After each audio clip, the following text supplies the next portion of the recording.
going to bring in Gatestone Institute Senior Fellow and China Analyst Chang for more on all this. Great to see you, Gordon. Thanks for being here. Thank you, Anna.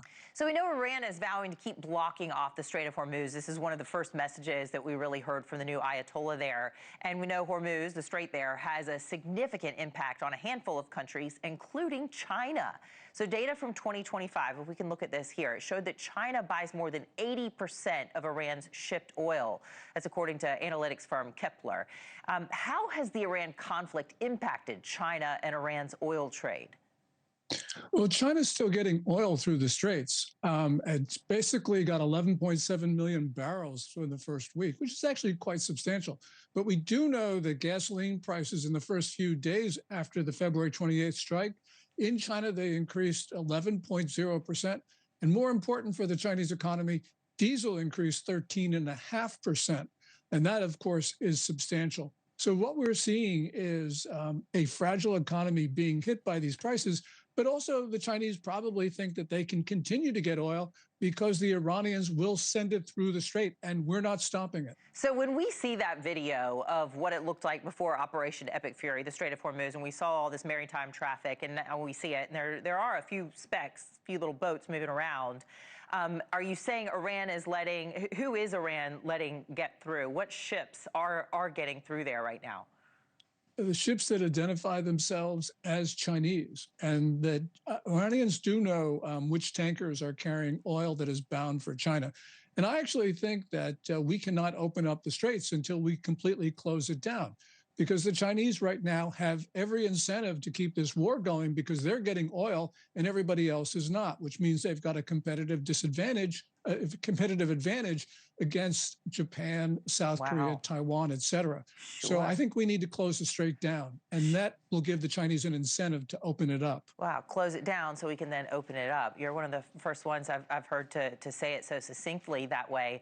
So is this war with Iran or Operation Epic Fury, this escalation, this excursion, as the president's calling it, is it impacting inadvertently our adversaries? Is it impacting and benefiting China and Russia? We see the sanctions relief that they've been able to get? Well, China has been adversely impacted, but maybe not as much as other countries, because, for instance, our friends and allies in East Asia depend more on the Strait of Hormuz than the Chinese do.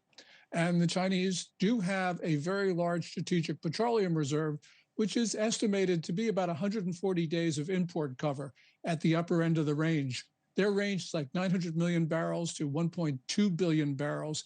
That's enough to get them through for at least 3 months.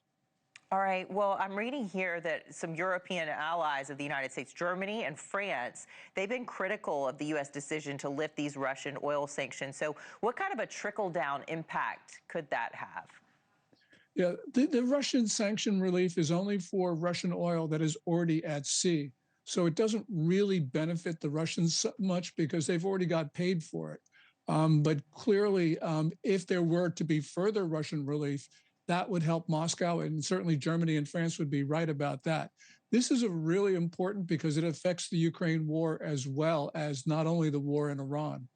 Okay. Well, the U.S. and its Western allies clashed with China and Russia over Iran's nuclear intentions during a UN Security Council meeting. Why would these countries be so opposed to a discussion surrounding the UN's ability to enforce sanctions in Iran?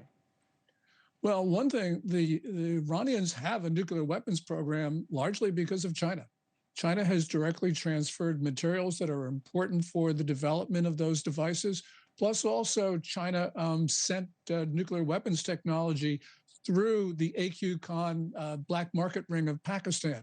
So you could say that the Iranian program is a transplanted Chinese program, which means, of course, the Chinese don't want more scrutiny of what Iran has at this particular moment. And that's why I think that they've been working not only to block the UN scrutiny of the Iranian program, but also the UN scrutiny of the North Korean program.